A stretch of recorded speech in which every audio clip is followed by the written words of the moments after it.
একটা মানুষ খাওয়ানোর জন্য কতটা অস্থির হতে পারে সেটা আমার বড় ননাস মানে আমার বদ্দি ভাইকে দেখলেই বোঝা যায়।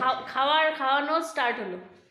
এখন কোথা থেকে খুঁজে খুঁজে সব বের করবে কোথায় কি খাবার আছে। কিছু নেই তো জামাইবাবুকে বললাম কি চপ টপ নিয়ে আসতে, তো জামাইবাবু হ্যাঁ গেছে দোকানে, নাই দোকানে একটা ছেলে আছে। আচ্ছা, খুব দুঃখের ব্যাপার, তুই আবার কথা বলে সব ইয়ে করতেছিস না।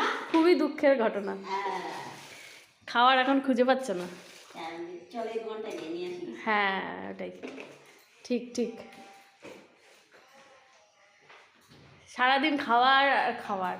আসলে পরে এটা হচ্ছে খাবারের ভান্ডারের জায়গা, তাই না সুদীপ? এখানে আসলে সব রকম খাবার, খালি খাবার খাবার খাবার। কি কি কি খেতে চাও বলো, খালি তুমি খালি মুখ ফুটে বলো একবার। দিদি ইজ রেডি, দিদি রেডি খাবার নিয়ে।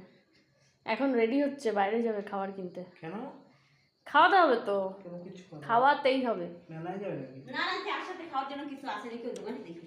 ওই যে দোকানে যাচ্ছে, দোকান। খারাপ না না, শরীরটা খারাপ, মন খারাপ না পেট খারাপ। লেবু শরবত খাবি? কি খাবি? তোমার মুখটা দেখাই যাচ্ছে না, অন্ধকার পেট ব্যথা করতেছে অন্ধকার। না? তাহলে গরম জল খাবি একটু, আরে না না, একটু জল খা, গরম জল খা, ঠিক হয়ে যাবে। খাওয়ারের ইয়ে দেখো না, অ্যাডভার্টাইজ। এটা খা, ওটা খা, ওটা খা, সেটা খা, সেটা খা।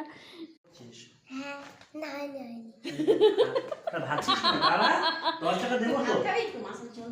না ওই জন্য কি দেবো না, ম্যাগি সেদ্ধ করে দেবো না। আচ্ছা এইটা গেল। আরো আরো খাবার, ম্যাগি এমনি আমাকে এইসব কি টাকা রাখ না। আজ হাবি যাবি অনেক কিছু কিনে দিল।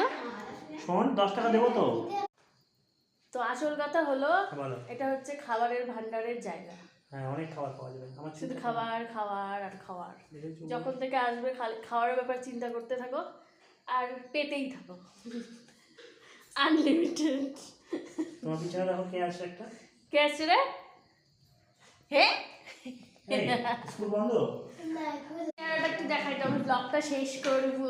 এইটা আমার ভাই, আমার বদ্দি ভাই, টাটা।